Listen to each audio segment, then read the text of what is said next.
PHP communique avec MySQL par l'intermédiaire d'un ensemble de fonctions qui permettent de récupérer, de modifier ou créer à peu près toutes les informations d'une base de données. C'est d'ailleurs le fonctionnement de l'interface PHP-MyAdmin. Nous allons découvrir ensemble une partie de ces fonctions. Tout d'abord, nous allons voir celles qui nous permettent de nous connecter à notre base de données. J'ai créé un fichier connexion.bdd.php qui rassemble toutes ces informations.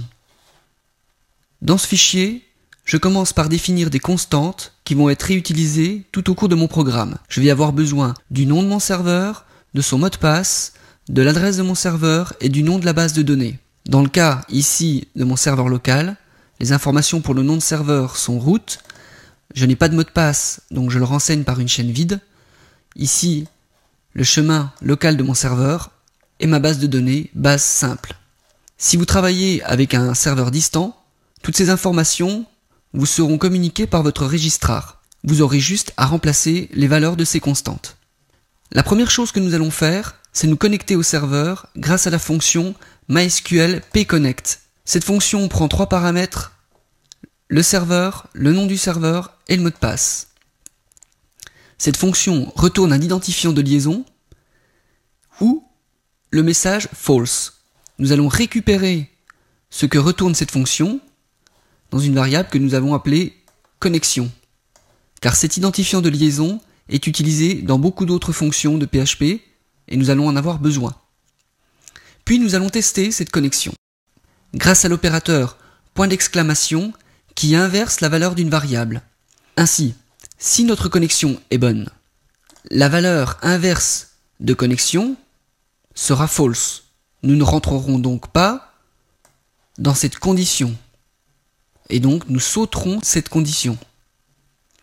Dans le cas où la connexion est mauvaise, l'inverse de la valeur de connexion sera donc true. Ainsi nous allons rentrer à l'intérieur de cette condition testée ici. Et nous afficherons donc le message « Impossible de se connecter au serveur MySQL ». Puis nous sortirons complètement du programme grâce à l'instruction « Exit ». Si la connexion est bonne, nous ne rentrons donc pas dans cette condition, et nous passons à la suite. Et donc ensuite, nous allons tester l'accès à la base de données grâce à la fonction MySQL SelectDB. Cette fonction prend 2 paramètres, le nom de la base et l'identifiant de connexion récupéré grâce à la fonction MySQL pconnect. De la même manière, nous allons tester l'accès à la base de données en inversant la valeur que nous retourne la fonction MySQL SelectDB. Si l'accès n'est pas bon, son inverse renverra donc true et nous rentrerons à l'intérieur de cette condition.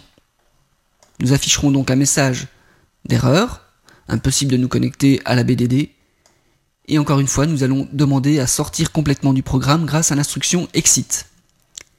Si notre programme arrive jusqu'à cette ligne d'instruction, cela veut donc dire que la connexion et l'accès à la base de données s'est bien déroulé, et nous afficherons donc un message de réussite. Testons ce code.